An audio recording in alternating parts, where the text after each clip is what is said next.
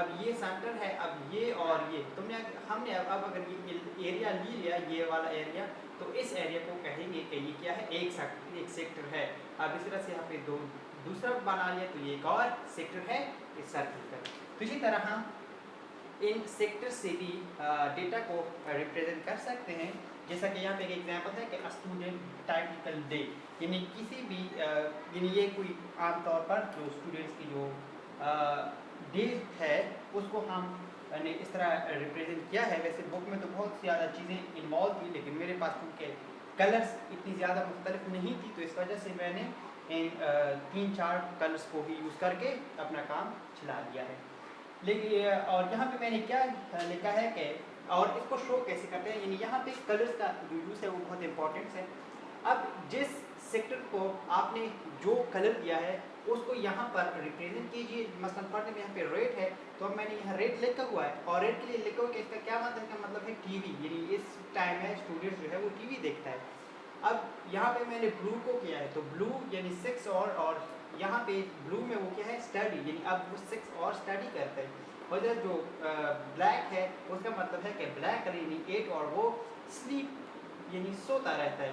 اور جو باقی 7 اور رہ گئے اس میں کیا ہے میں نے خالی چھوڑا ہے. اگر آپ کے پاس کوئی کلر ہے دوسرا یا تیسرا چوتھا تو اس کو کلر دیں اور اس کو بھی کلر دیں. اور اس طرح پھر آپ اس کو اور بھی بڑھا سکتے ہیں کہ وہ موبائل کا یوز کرتا ہے اور اس طرح وہ دوستوں سے کب ملتا ہے، کھیلتا کب ہے، لیکن اس کے لیے مختلف اگر کلر ہوں تو پھر صحیح طرح سے آ جائے گا، ورنہ پھر کافی مشکل ہوگا کہ اس کو صحیح طرح سے سمجھیں. تو اتنی ہی باتیں تھی پائی گراف کی اور بار گراف کی اور ڈیٹا کی. اس کے علاوہ اس بک میں جو ہے موجودہ بک میں انہی 3 باتوں کو ڈسکس کیا ہوا ہے اور ان کی پھر ایکسرسائزز ہیں. یعنی اب اس کے لیے ڈیٹا گیون ہوگا کہ اس کو آپ لوگ جو ہے وہ پائی گراف میں ریپرزینٹ کرنے، اور پھر اس طرح گیون ڈیٹا ہوگا کہ ان کو جو ہے وہ بار گراف میں ریپرزینٹ کرنے. تو وہ ریپرزینٹ کرنا بالکل آسان سی بات ہے، بالکل اسی طرح اور پھر گروپ ڈیٹا اور ان گروپ ڈیٹا پر بھی میں نے کچھ سمجھا دیا. تو اتنی ہی باتیں تھی اس سارے کی سارے چیپٹر میں.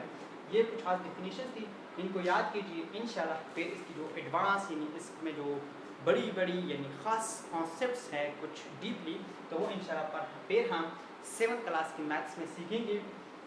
اس 6th کلاس کی میتھس پر میں ایک ویڈیو اور بھی بناؤں گا انشاءاللہ، اور اس ویڈیو میں جو ہے وہ اس سارے بکس کی جتنا بھی بک ہم نے پڑھا ہے ان کی ریویو دیں گے. یعنی ان بک میں ہم نے کیا پڑھا، اس میں کیا خاص باتیں ہیں، کوئی خاص ڈیفینیشنس ہو تو وہ میں انشاءاللہ دوبارہ پر سمجھا دوں گا. اس لیے ضروری ہے کہ اب ہم اوور آل ان کو دیکھ لیں گے. آپ لوگوں نے اگر سیکھا ہے اتنا تو میرے ساتھ رہنا.